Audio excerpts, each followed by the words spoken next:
to Retina Radio Journal Club with VBS. My name is Katherine Talcott, and I practice at Cole Institute in Cleveland Clinic. And I'm joined today by Kyle Kovacs from Cornell in New York City. Hi there, great to be here.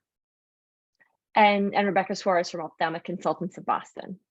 Thanks for having me. Thanks so much for joining. I'm really excited. Today, we're going to be discussing a paper entitled Outcomes and Complications of Vitrectomy for Tractional Retinal Detachment in People with Diabetes by Philip McCullough et al.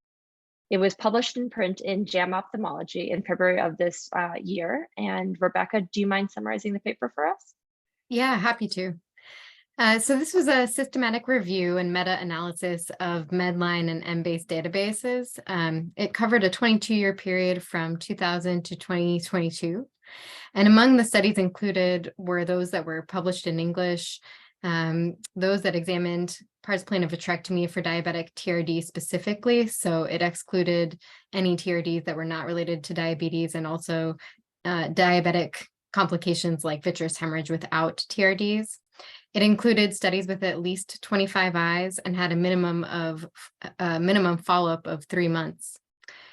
The two main outcome measures that they determined were the rate of failed retinal reattachment following a single surgery and final visual acuity. In terms of the findings, they included 38 of the 406 studies, and this meant that they included 3,800 eyes. The median age was about 52 years old, and 50% were women. Overall, the failure rate, so failed reattachment rate after one surgery, was 6%, with a mean final visual acuity with 0.94 logMAR. So that is about 2180 in Snellen visual acuity. So they ended up finding that patients with a higher preoperative visual acuity had better postoperative visual acuity, and that was significant.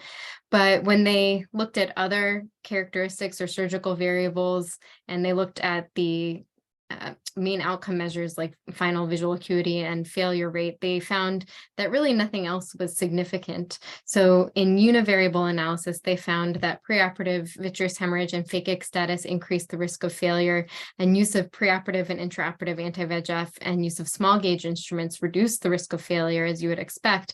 But these associations sort of fell away on multivariable analysis. So in conclusion, they found that pars plana vitrectomy is effective for diabetic tractional retinal detachment with a single surgery success rate of 94%. And they also found that preoperative visual acuity predicts postoperative visual acuity, as you would expect. They also suggest that poor final visual acuity ultimately suggests that patients should be informed of poor prognosis for diabetic tractional retinal detachments and prepared accordingly. Thank you for that excellent summary of this interesting paper. We're going to get into a more in-depth conversation about the paper after the break, but Kyle, any sort of quick thoughts about the paper?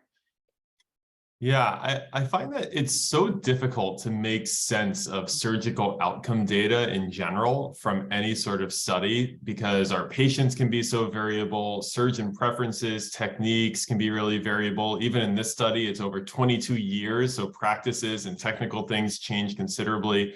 So I really applaud them. I'm really excited to see some sort of attempt to get really definitive data by pooling all of these other studies together. So I love it, even when the outcome is stuff that we already know off the top of our heads, that these patients, that we and our patients want them to do better after these surgeries, and they just don't seem to do as great. And we think that anti-VEGF helps, even though the data behind that, again, sort of peels away as we do higher multivariate analysis. So I think it shows a really valiant attempt to try to wrangle this monster of how we make sense of surgical outcomes, even if it still remains a monster in the meta-analysis. Yeah, I think that's a really good point. I mean, I think that, surgeries, especially diabetic TRDs, can be really complex. And so we're always looking towards the literature to help sort of guide us. And so we want to have those answers, but I agree with you. It's a challenging sort of topic to cover, especially diabetic TRDs, which is a very heterogeneous problem to sort of take care of. Rebecca, any thoughts about Kyle's comments about how the authors attack this surgical problem? Yeah, I think that's a wonderful analysis on both of your parts. I think What's interesting about the way they designed the study is that they excluded any other pars plana vitrectomies for any other surgical problems but tractional retinal detachments. And so that really helped them focus down on truly, what the really valid associations were. At the same time, that's a limitation of the paper as well, because every tractional retinal detachment is so different, as I'm sure we all know. And even, if you have the same patient with the same age and the same tractional retinal detachment, the outcome is different, every single time you do an operation. So I think by excluding some of those pars plana vitrectomies for non-clearing vitreous hemorrhage, you're also missing some of the improved visual prognosis that you might achieve in a different meta-analysis. Yeah, I think those are really valuable points. All right, we're going to take a break, but we're going to talk more about this paper after the break. Welcome back to the new Retina Radio Journal Club with VBS. Let's get into a longer conversation about the paper that Dr. Soares summarized in the first part of this episode. One of the things that I think I was really struck by looking over this paper, that the single surgery success rate for diabetic TRDs was found to be so high. It was found to be 94%. Which is higher actually than most large studies have looked at for regmatogenous TRDs. And so I was wondering from you guys, why did you think that was? And do you think that actually reflects the diabetic TRDs that sort of we take care of on a regular basis? Yeah, I think that's a really interesting point. I think one of the things that you can possibly attribute it to is, in regmatogenous detachments, you do have the proliferative vitreoretinopathy rate, that is detracting from your single surgery success. The other thing I was wondering about in this paper is what they actually defined as success. And some really terrible diabetic tractional retinal detachments, you just leave the oil in and the retina is not necessarily fully attached. And so there's so much variability between tractional detachment and tractional detachment. It makes me curious as to if you really only took the eyes that had their oil taken out at the very end, how many would actually still be attached? So it's an interesting grouping, and maybe that is sort of artificially inflating their success rate. This is not real world that we may experience in our practice, that this is a pooled analysis of studies that are published, and published studies reflect something that is worthy of being shown to the rest of the world as opposed to our failures. So this is not necessarily something that reflects what we, rates that we might see on a real day-to-day basis. Yeah, I think that's a really good point. I applaud the authors for trying to include as many studies as possible, but sort of inherently by doing a meta-analysis, it's only going to include certain types of cases that people don't mind being shown, or sort of large series as well. So I think those are sort of really good points. I think the other thing that, I was cognizant of as I was reading the paper is a lot of these studies didn't really look at complications either.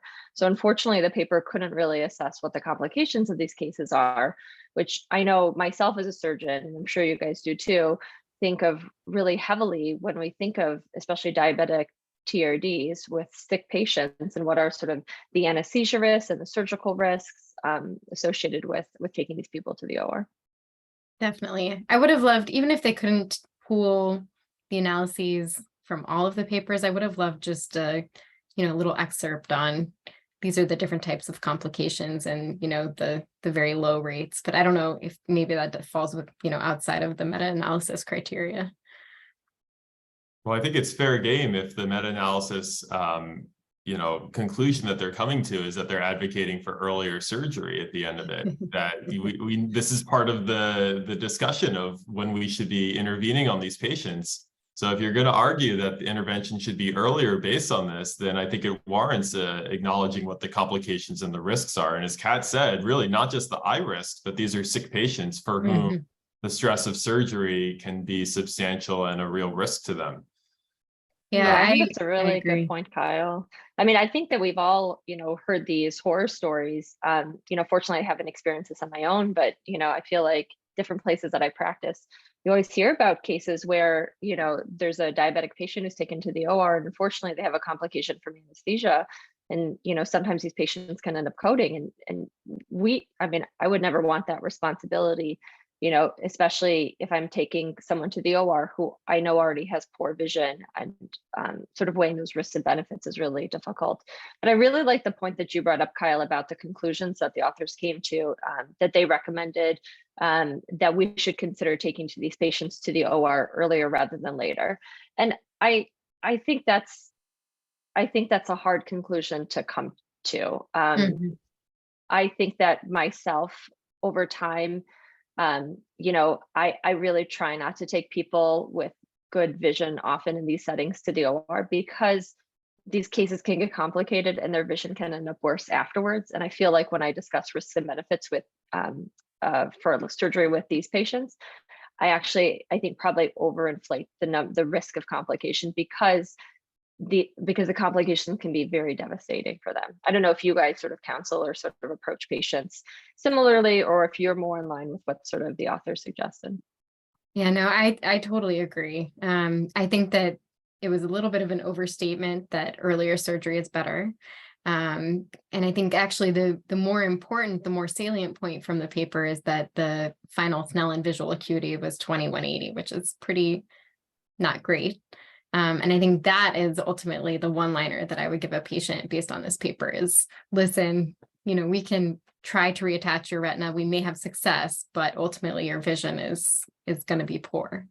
And I think they brought up some good points at the end of the discussion, which is, they think, possibly this is related to macular ischemia. Maybe it's the diabetic complications itself rather than the surgery, but still, I think all patients need to be very aware of this is not a slam dunk. I couldn't agree more. I feel like I'm pretty conservative when it comes to this. I feel like as a fellow, you're all eager to get into every eye possible and peel membranes. And as soon as you become an attending, you realize that you're left with the repercussions of every single stroke of peeling, and thus, the damage therein. The only other point I would raise about that argument for early intervention is that the study also wasn't looking at, watching patients over time, right? And seeing it when they progress and when the vision got worse and waiting too long. This is a meta-analysis, so we have no idea when the decision was made to perform surgery. And I don't know about you guys, but my diabetics walk into my door already with poor vision and TRDs that are advanced. It's usually not the case that we've been sitting and watching and it's been progressing and they've been getting worse vision. And it's a matter of access to care. And these are, as we all know, the sickest patients who aren't coming in and being seen often enough. So usually they present with poor vision and have poor vision at the end. Yeah, I think that's definitely really true. If anyone comes into my office with sort of advanced PDR, but not really tractional retinal detachments yet, I'm doing everything I can to get them to get laser, to get them stabilized so we don't get to this point. And it's more typical that the patients who I end up taking to the OR, they come in and they have advanced TRDs, or they have like dense VH, and the B scan shows that there's sort of, a tractional component as well. And, injections haven't helped. I mean, I think I totally agree with you. It's rare that we see someone start off as 20/20 and we watch them sort of get worse without deciding to intervene. So, yeah, I think that conclusion is just, I think it's overstating the findings from the paper. I think ultimately this paper really highlighted for me the difficulty of doing a meta-analysis about a surgical problem, just because surgical problems are so variable. But I also think, I really commend them for a valiant effort and a really, really strong paper for as much as we know about TRDs in the literature. I mean, I think this is probably the most comprehensive, knowledge base that we have right now about how TRDs are develop and how we do surgery on them. But it also speaks to the truth that we really need to do more studies, as hard as they are, to really elaborate and elucidate on current trends in TRD management. Yeah, I think that's an excellent point. I mean, I feel like every time we have an educational conference, and we're debating different surgical techniques or way to approach it, like one of our fellows always asks, well, isn't there a study looking at that? And unfortunately, there's just not great studies. So I think it's great that this meta-analysis was done. I think it just unfortunately shows it's a really heterogeneous problem. It's hard to sort of get good answers, but I definitely applaud the authors for really trying to take a really systematic look to see if they could find anything.